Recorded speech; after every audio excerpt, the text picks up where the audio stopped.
At the times when the dwarves, the dawi, are at their lowest, they know they can rely on none but themselves and their own strength to pick them back up.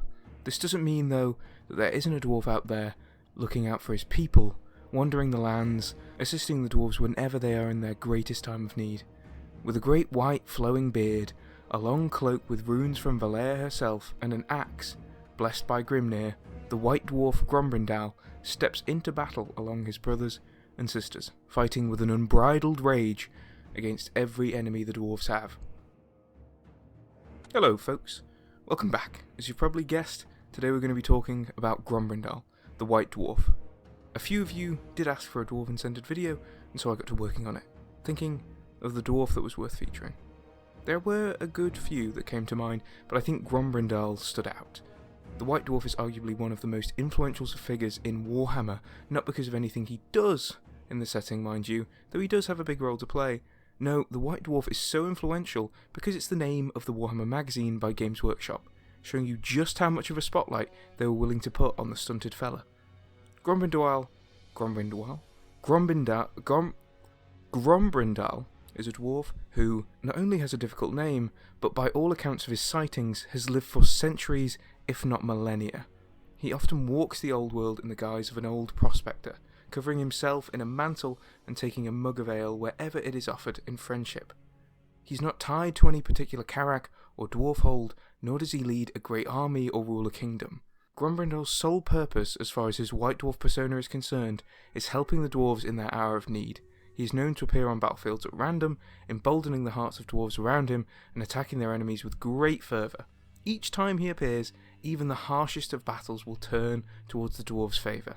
Umthi the Doomed, for example, was surrounded by goblins, and surely about to live up to his name of being, well, doomed, when the white dwarf appeared, causing all the gobbos to shrink back in terror. Even fighting alone against the goblins, none could challenge Grombrindal, and as the dwarves behind him rushed to his side, the day was won. Once victory had been assured, and Umthi and his dwarves wished to thank the white dwarf, they'd found he had vanished, likely off to fight another battle on some other front.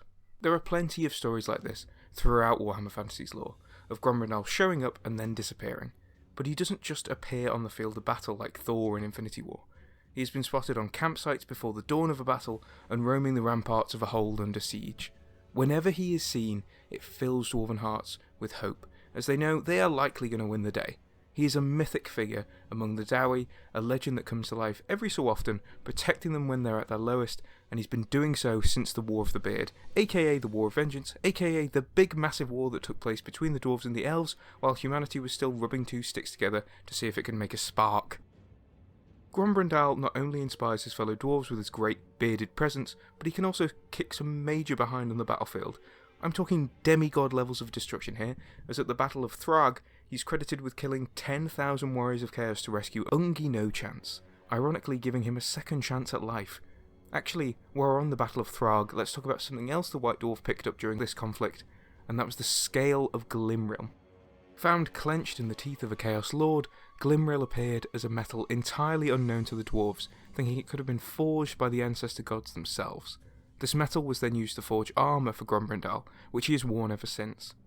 The artefacts wielded by the White Dwarf don't just concern his armour though, and he's got a fair few powerful magical items, ensuring he can be as strong as possible on the battlefield. Accompanying the Glimril armour, Grombrindal equips himself with the Room Helm of Zufbar, a helmet that was once lost to time after a particular stronghold was overrun by greenskins. More impressively, our Great White also wears the Rune Cloak of Valea, the dwarven ancestor goddess and protector of the dawi folk. It is said that this cloak is a token of affection from the goddess after she fell in love with Grombrindal on account of his white beard. Finally, there's the Axe of Grimnir, which is another artifact of legend said to be perhaps gifted to the White Dwarf by the great god Grimnir. It's unlikely that Grimnir also fell in love with Grombrindal though.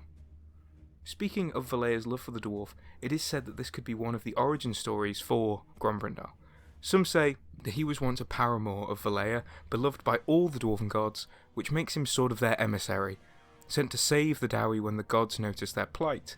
However, it appears that this theory isn't really canon, and instead Grombrindal's origins would paint him as Snorri Whitebeard, the dwarf king of Karaz-Akarak, who was the only dwarf to ever receive the respect of High Elven King of Ulthuan.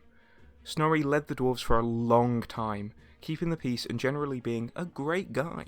Unlike most in Warhammer, it was actually old age that did him in eventually, and as he lay on his deathbed, he asked Malekith, his old friend, to keep the peace between the elves and the dwarves after he passed on. I'm not going to go too deep into the War of the Beard or the elements that started it, but Malekith certainly did not keep his promise, leading to the two global superpowers in the Warhammer world duking it out in the greatest conflict since Chaos first appeared.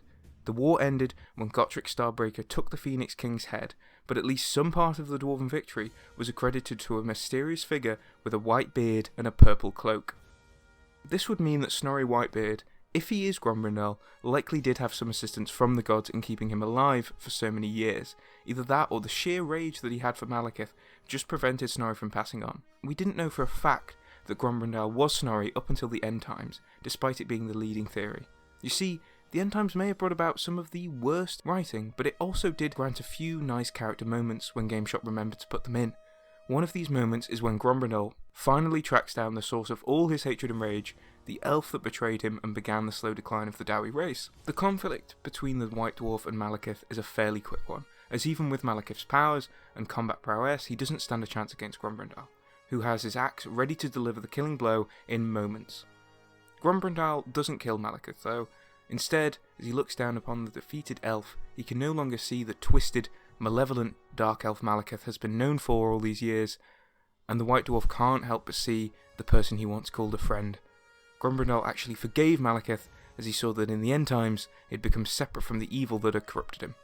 The Dark Elf was not forgiven, Grombrindal still hated that evil, but he saw together he and Malekith could do a lot more against the overwhelming foe that were the forces of chaos. Malekith managed to flee the encounter, but neither of them could stop the impending doom of the old world. This isn't where we end the story of Grombrindal though, and for the first time I'm dipping into some Age of Sigmar stuff. Shout out to the people asking for that, by the way. Old Grombrindal didn't bite the bullet when the old world fell around him, and he actually managed to make it to the mortal realms. He even has his own mini. Wow! Reforged by Grommy over the course of many centuries at the Age of Myth, Grombrindal was sent out as an emissary to preserve the old Duradin ways, but also push towards the reunification of his people.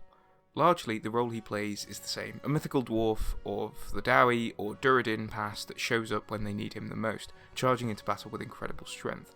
If anything, he's even more powerful in Age of Sigmar, as his strength is comparable to that of Gromny, and he can go toe-to-toe with Morathi. He's shown up many times over his Age of Sigmar stint, under many names and in many different locations. At a naming ceremony for a rune son that went horribly wrong, he descended into a fiery inferno to return the infant unharmed. He fought back the Daughters of Cain when they tried to attack a Karajuan fleet headed for Barak Ziflin, which is where he got to prove he could match Morathi. The Hag Queen isn't the only named character Grombrindal got to meet in his time in the Mortal Realms though, as he also adventured with the famous dwarf Gotrek on multiple occasions. Grombrindal went under the name Witcherun during this time, and has helped Gotrek steer clear from the path of vengeance when they explored a Silver Tower together. How nice. In Age of Sigmar, Grombrindal does look a bit different from his old world counterpart, and in his reborn state he can often be seen as an Unforged, which are essentially the Age of Sigmar versions of Slayers, complete with his new twin axes of Grombrindal. However, as Grommy is a guy who often appears under different names in Age of Sigmar, he can also be seen in a bunch of different outfits, but he's always got that prominent white beard to recognise him by. That about does it for one of the angriest dwarves to ever live.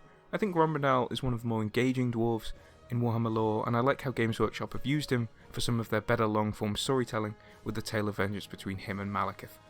Even though his character can be summed up as a cool dwarf who shows up to do cool things whenever he's needed, sometimes that's all you need to be an entertaining personality in Warhammer. Got any requests for who you want me to talk you through next? Let me know. I'm thinking next time I might go to the other side of the Underworld Society and take a look at a sneaky green lad. Also, a massive shout out to anyone who's helped me reach 500 subs. I'm very, very grateful for all the support, and I hope you've enjoyed what you've seen so far. Peace out.